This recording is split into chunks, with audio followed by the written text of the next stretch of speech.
help me reach 2,000 subscribers.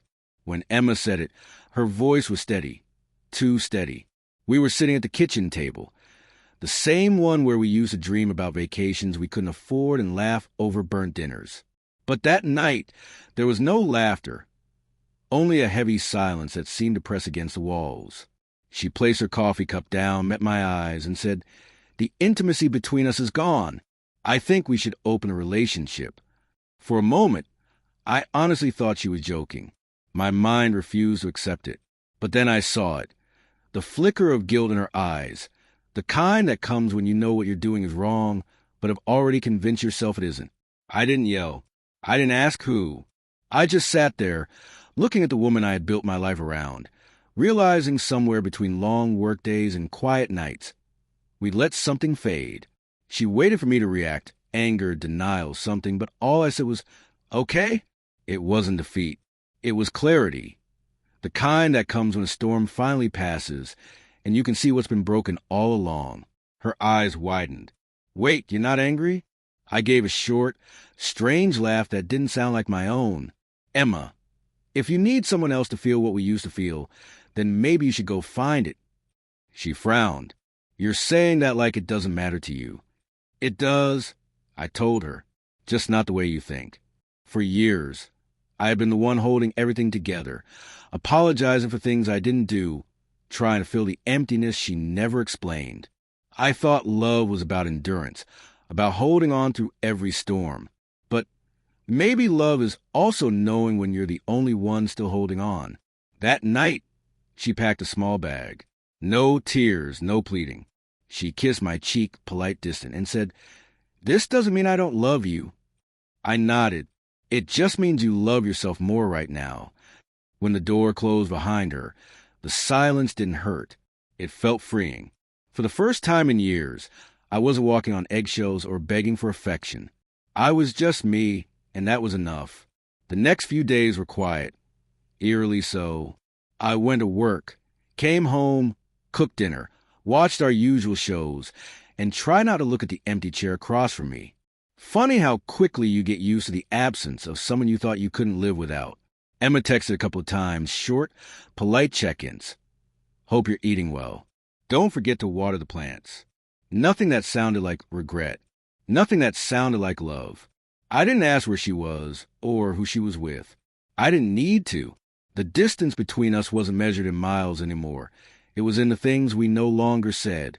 One night, curiosity won. I opened her social media. There she was, smiling, hair loose, eyes bright in a way they hadn't been in months. Beside her stood a man, his arm wrapped around her waist. They were too close to be just friends. I stared at the picture for a long time, waiting for the anger to come. But it didn't. Instead, I felt an unexpected calm, because I finally understood she hadn't found something new. She'd gone back to the part of herself that always needed validation, attention, excitement. And that was never me. A few days later, she showed up at the house, unannounced. Her hair was damp from rain, her eyes uncertain. "Can we talk?" she asked. I stepped aside and let her in. She looked around, noticed the changes. The rearranged furniture, the missing photos, the peace that hadn't existed before. "It feels different here," she whispered. "It is," I said. We sat in silence for a while before she murmured, "I didn't think you'd actually be okay with it." I shrugged. "You wanted freedom, Emma. I just gave you what you asked for." Her voice trembled. "But you didn't fight for me." I smiled, not out of spite, out of understanding. You don't fight for someone who's already halfway out the door. Tears welled in her eyes, and for a moment, I saw the woman I had once loved. Not the restless version, but the one who believed in us. But that version was gone, and maybe so was I. A week passed after that night. Then came a message. "Can we start over?" I stared at it for a long time. The old me, the one who bent, begged, and bled to keep love alive, might have said yes. But that man had learned something hard and freeing. Sometimes love is just another name for control. I didn't reply. Instead, I took a walk through the quiet neighborhood.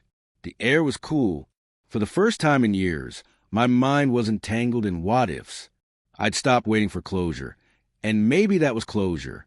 The next day, I packed the last of her things, her perfume, her sketchbook, the reading glasses she left behind. I drove to her new place and left the box by the door. No note, no confrontation, just silence, the kind she never understood, but probably needed. 2 days later, she showed up at my office. My phone buzzed during a meeting, and when I finally stepped outside, she was waiting near the parking lot. She looked exhausted, not from lack of sleep, but from realizing she traded something real for something temporary. "I thought this would make me happy," she said softly, "but it doesn't feel like freedom anymore. It just feels empty." I nodded. That's the thing about open doors, Emma. Sometimes a win takes you somewhere you never meant to go. Her voice broke. "Can we fix this?"